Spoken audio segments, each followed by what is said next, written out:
मुक्ता का 3 तल्ले का मकान, नीचे बैठक तो छत पर रसोई। अरे मुक्ता, गर्मा गर्म रोटी तो ला, बहुत स्वाद बनी है सब्जी। लाई माँ, बस 2 मिनट। मुक्ता की दौड़ जो सुबह शुरू होती तो रात में जाकर रुकती। ऊपर नीचे करते करते पूरा शरीर थक जाता, लेकिन माँ, मैं आपके पैर में तेल लगाकर ही सोऊंगी, नहीं तो मुझे नींद नहीं आएगी। अरे जीती रहे बेटा, लेकिन तू थक जाएगी, वैसे भी तुझे 3 तल्ला चढ़ना है अभी।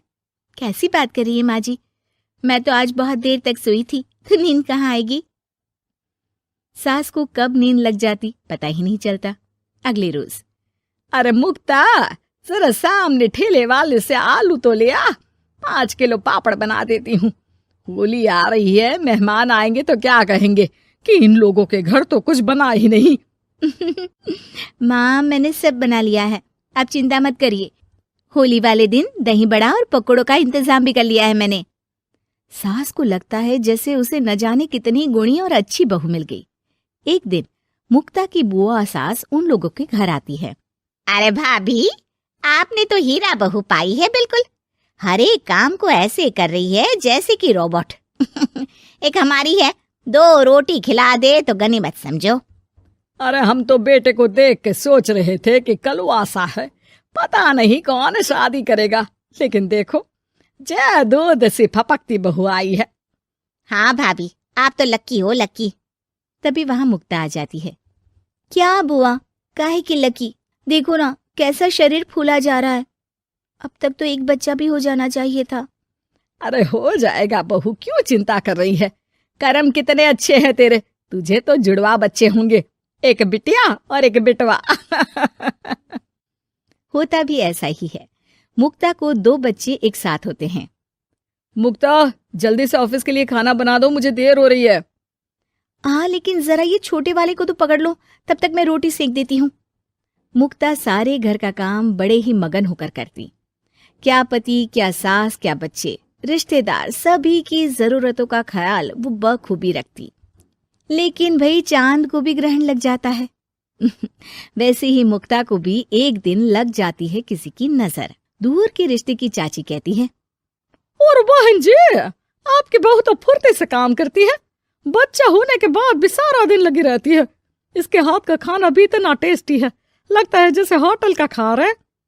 बस फिर क्या था, वो तो चली जाती है, लेकिन लग जाती है नजर मुक्ता को। शाम के वक्त, मुक्ता, कहाँ है बहू? हाँ माँ जी, बोलिए, क्या हो गया, बच्चे को सुला रही हूँ। अरे बेटा, जरा चाय तो पिला दे। हाँ हाँ, जरूर बना लीजिए, मुझे कमरे में ही दे देना माँ जी, बहुत थकान लग रही है। थकान?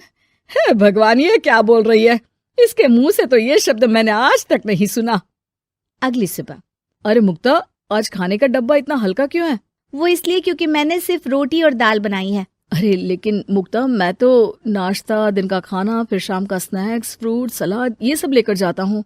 कहाँ है ये सब? अरे कैसी बात कर रहे हैं आप, इतना सारा खाना तो मैं 4 दिन में नहीं खाती, जितना आप 1 दिन में बनाने की बात कर रहे हैं। ना जी ना, मुन्ने के साथ जितना हो पाएगा उतना ही करूंगी मैं। मुक्ता की बात सुनकर पति हैरान रह जाता है। तभी वहां बुआ सास आ जाती है। अरे मुक्ता, मेरे नाती का जन्मदिन है, भूल गई क्या? आज शाम को आना, और मुक्ता थोड़ा जल्दी आ जाना, मेरी बहू का हाथ बटा देना।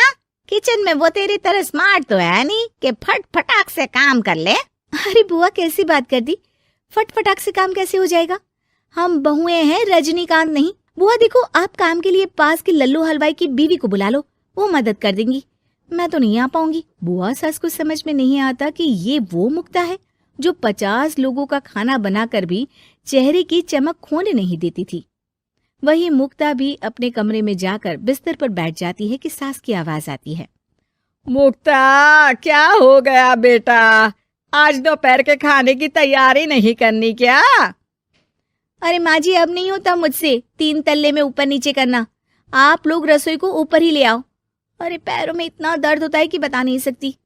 अरे लेकिन तू तो बोलती थी कि इससे तू फिट रहती है। अरे काहे के फिट माँ जी, हालत खराब हो रखी है।